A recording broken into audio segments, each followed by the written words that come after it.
That powerhouse voice you're hearing? That's Erma Franklin. You might not recognize her like you do her younger sister, but make no mistake, her talent was just as incredible.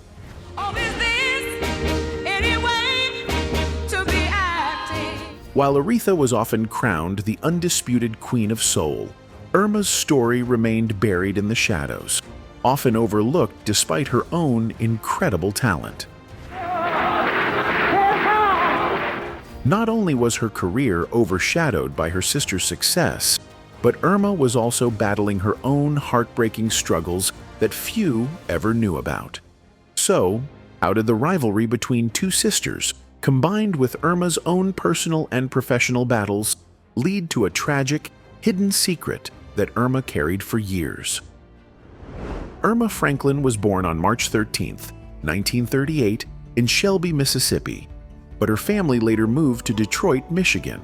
She was the eldest daughter of Reverend C.L. Franklin, a well-known preacher, and Barbara Franklin. Music was a huge part of her upbringing, as the Franklin household was filled with gospel songs and soulful melodies. Growing up, Erma, along with her younger sisters Aretha and Carolyn, sang in their father's church, New Bethel Baptist. That our country has ever known. And people would flock out, to the crusades by the thousands to hear Reverend Franklin preach. So the singing was the prelude, to the preaching. The preaching was the main. This was more than just a Sunday tradition. It was where the Franklin sisters learned to use their voices, shaping the sound that would later define soul music. Stay away. She returned back to the spotlight while making her last appearance, singing back. Even as a child, Erma had a strong, powerful voice that could move a congregation, and for a while, it seemed like she would have a bright future in music. But life had other plans. While Aretha's talent quickly caught the attention of record labels and producers, Erma's career never took off in the same way. Despite her incredible voice, she was always in the shadow of her younger sister, who became a global superstar.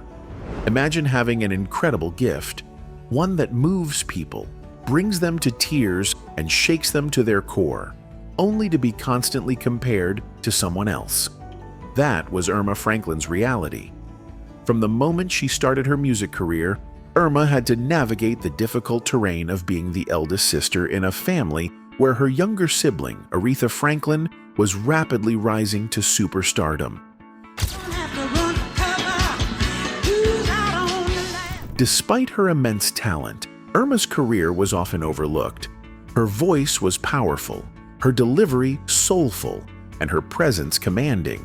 Yet she never received the same recognition as her younger sister. Some believed that Erma simply didn't have the right industry backing. Others argued that, ironically, the Franklin name worked against her, because when people thought of a Franklin sister, they immediately thought of Aretha. Aretha was unstoppable in the late 1960s and early 1970s. With back-to-back hits like Respect, Chain of Fools, and Think, she became the Queen of Soul, winning awards, dominating the charts, and cementing her legacy as one of the greatest vocalists of all time.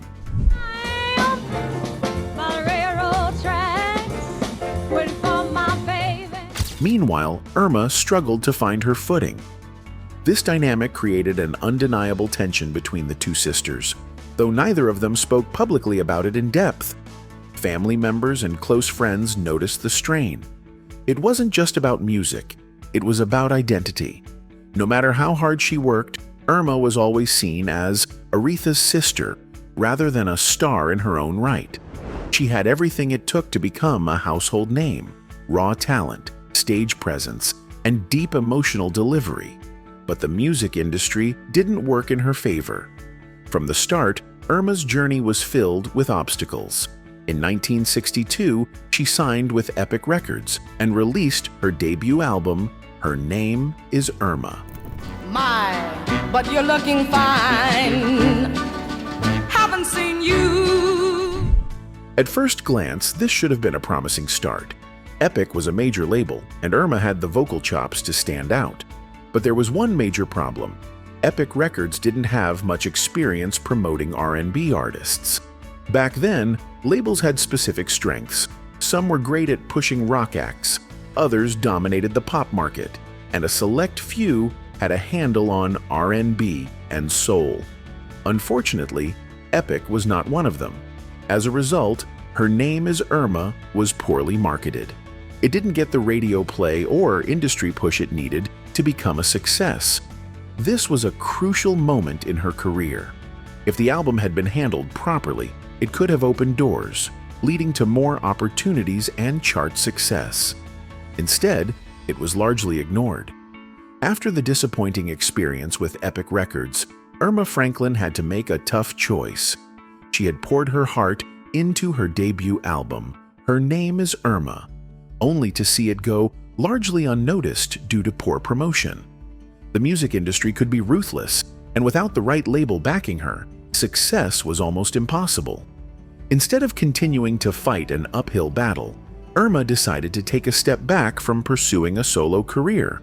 But that didn't mean she gave up on music entirely. For the next 5 years, she worked as a backup singer, lending her powerful voice to other artists. One of the people she worked with was Lloyd Price, a well-known rhythm and blues singer famous for hits like Personality and Stagger Lee.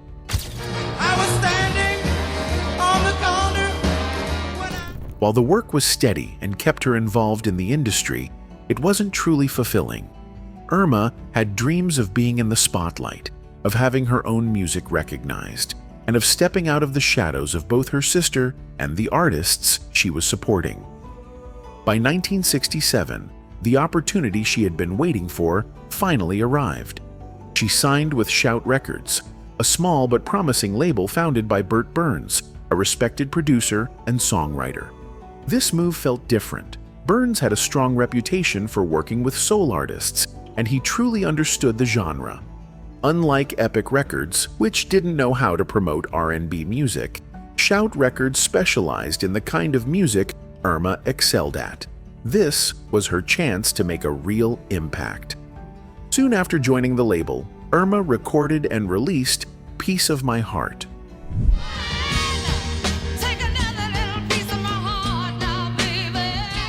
The song was raw, deeply emotional, and showcased everything that made her voice special.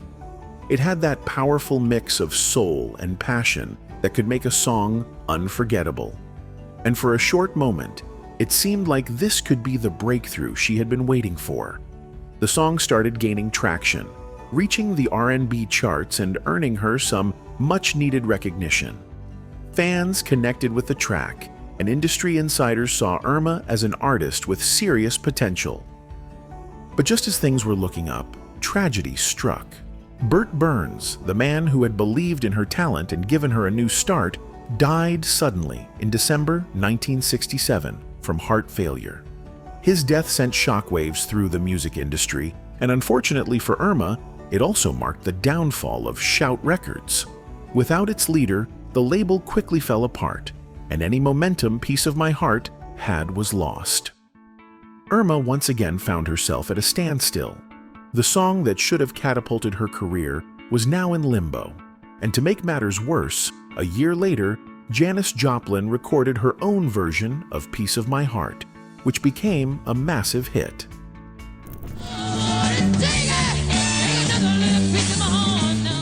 Joplin's rendition overshadowed Erma's original, leaving her once again in the background, watching as someone else got the recognition she had worked so hard for. Despite these setbacks, Erma didn't give up. She signed with Brunswick Records, another respected label, hoping that this time things would turn around. And for a moment, it seemed like they might. One of the most interesting what-if moments in Erma Franklin's career involved her famous younger sister, Aretha. In the early 1970s, Aretha was at the peak of her success, earning the title Queen of Soul and dominating the charts with songs like Respect and Chain of Fools. With her influence in the industry, she had the power to help her sister get another chance. Aretha had plans to produce an album for Erma under Brunswick Records. This was a big deal. Having Aretha's name attached to the project would have brought more attention to Erma's work, possibly giving her the push she needed to break through. But before this could happen, tragedy struck again. In 1971, legendary saxophonist and producer King Curtis, who was a close friend of Aretha's, was murdered outside his apartment in New York. His death deeply affected Aretha and derailed many of her ongoing projects, including the album she intended to produce for Erma. Without Aretha's involvement, the project was shelved, and once again, Erma's career came to a halt. At this point, Erma had experienced enough setbacks to make anyone reconsider their dreams. The industry had failed her multiple times, and even her sister's influence couldn't seem to change her fate. By the late 1970s, Erma decided to take a step back from the music industry entirely. Unlike her younger sister, who continued to dominate the charts and headlines, Erma chose a quieter life. Music had been her first love, but after years of struggling to gain recognition and facing setback after setback, she decided it was time for a change. In the late 1960s and early 1970s, Erma married Thomas Garrett, a man who offered her stability in a world that had been unpredictable for so long. She focused on building a life outside of the music industry, one that didn't revolve around record labels, chart placements, or industry politics. Her life became more centered around family, and she took pride in being a wife and mother. Instead of continuing to fight for a place in an industry that had overlooked her for years, Erma found work outside of music.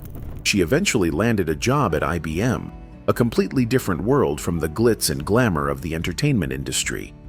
IBM, a major technology company, offered her something she had never truly had in music: stability. It was a steady job with a clear career path, something that music had never been able to provide for her. At first, the transition may have seemed odd to those who knew her as a singer, but for Erma, it was a chance to take control of her life. She had spent years in the shadows, constantly being compared to Aretha and struggling to carve out her own space. Working in the corporate world allowed her to step away from those pressures and focus on something different. But even as she built this new life for herself, Erma was privately dealing with something far more serious than any career setback. Behind closed doors, she was facing a devastating health battle, one she chose to keep private for years. In the 1990s, Erma was diagnosed with throat cancer. It was a cruel twist of fate, considering how much her voice had meant to her throughout her life. She had spent years using it to express herself, to share her emotions through song, only to be faced with a disease that threatened to silence her forever. This wasn't just any illness, it was the same disease that had also impacted her family. Her brother Cecil and sister Carolyn would later be diagnosed with the same condition. It was as if tragedy was woven into the very fabric of their family's story. But unlike Aretha, whose health struggles were widely reported in the media, Erma kept her illness quiet. She had spent her whole life being overlooked, and now, even in sickness, she remained in the background. While Aretha's battles with illness became major news, Erma suffered in silence, away from the public eye. Some might wonder why she chose to keep her diagnosis private. Perhaps it was because she had always been a private person, never one to seek attention. Or maybe it was because, after a lifetime of being compared to her sister, she didn't want her illness to be just another way for people to measure her against Aretha. Whatever the reason, Erma continued to live her life with quiet strength, never letting the world in on just how much she was struggling. Even as she battled cancer, Erma remained a strong presence in her family. She continued to support those she loved and maintained the same quiet dignity she had always carried throughout her life. She wasn't one to complain or seek sympathy. She simply faced her illness the way she had faced every other challenge in her life, with resilience. For much of her career, Erma Franklin's name remained in the background. While she had undeniable talent and a voice that could move hearts, her career never soared to the same heights as her younger sister, Aretha Franklin. But fate had an ironic way of bringing her back into the spotlight, long after she had already stepped away from the music industry. In 1992, nearly 25 years after Erma originally recorded "Piece of My Heart," the song found new life in an unexpected way, a Levi's commercial in Europe. At the time, Levi's was known for using classic soul songs in its advertisements, often reintroducing forgotten tracks to a new audience. And that's exactly what happened with Erma's "Piece of My Heart." Like you were the only man. The moment the commercial aired, audiences were hooked. The powerful, raw emotion in her voice made an immediate impact, and suddenly, the song was everywhere. It started climbing the UK charts, breaking into the top 10, a feat that had never happened during its original release. This resurgence brought newfound recognition to Erma Franklin, even though she had long since stepped away from the music business. For Erma, the success was bittersweet. On one hand, she was finally receiving the acknowledgement she had always deserved. After years of being overshadowed by Aretha and overlooked by the industry, she was now being recognized for her contribution to soul music. But on the other hand, she had already moved on from that part of her life. She wasn't actively recording anymore, and much of the music industry had already changed. This moment of delayed success felt like a reminder of what could have been, had things played out differently decades earlier. At the time of "Piece of My Heart's" resurgence, Erma was no longer chasing stardom.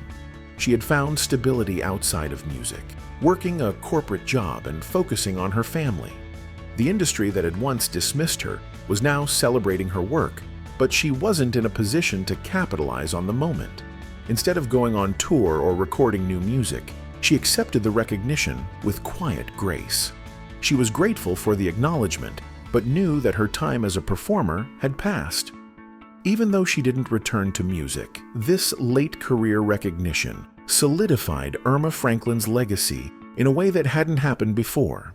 It proved that her work had not been forgotten, that her voice had left a mark, even if it took decades for people to fully appreciate it.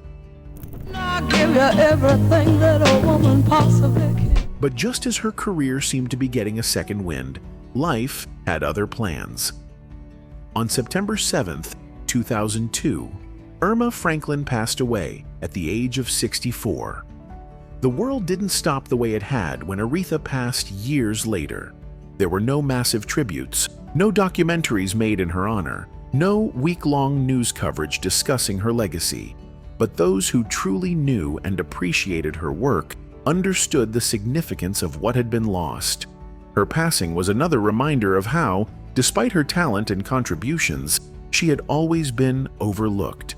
Even in death, her story remained overshadowed by Aretha's, as news outlets focused more on the Queen of Soul than on the sister who had carved out her own, albeit quieter, path. But Erma Franklin's legacy is not one that should be forgotten. She may not have had the same level of success as her younger sister, but her contributions to soul music were undeniable. "Piece of My Heart" remains an iconic song, and her influence can still be felt in the industry today. In the years following her death, there has been a growing recognition of her work. More people have begun to revisit her music, to appreciate the depth of her talent, and to acknowledge the struggles she faced. She may not have been the household name that Aretha was, but her story is just as important. Her battle with cancer, her decision to step away from the music industry, and her quiet strength in the face of adversity all paint the picture of a woman who was so much more than just Aretha Franklin's sister. She was an artist, a fighter, a woman who refused to let the industry define her. But while mainstream recognition came late, those who truly knew soul music understood what had been lost. Erma Franklin was more than just Aretha's older sister. She was a powerful vocalist in her own right. And though she didn't receive the level of fame she deserved, her influence on music remained undeniable. Over time, as soul music lovers and historians revisited her work, Erma's legacy continued to grow. Artists who had once overlooked her contributions began acknowledging her impact. Modern singers praised her voice, and Piece of My Heart remained a defining classic. While Janis Joplin's version of the song had overshadowed Erma's for decades, people began revisiting the original recording and appreciating its raw emotion. In a way, Erma's story became one of quiet resilience. She never became a household name like Aretha, but she left behind a body of work that still resonates. Her life was filled with missed opportunities, industry setbacks, and moments of overshadowing. But through it all, her talent never wavered. She remained true to herself, even when the world wasn't paying attention. Today, Erma Franklin's legacy is seen in the way modern artists continue to honor classic soul music. Her voice remains a powerful reminder of the era she came from, an era where raw emotion and vocal ability mattered more than flashy production. She may not have had the fame of her younger sister, but she had something just as valuable, a voice that could touch the soul. And for those who truly appreciate soul music, Erma Franklin will never be forgotten. Anyway, that's it for this video, folks. Bye.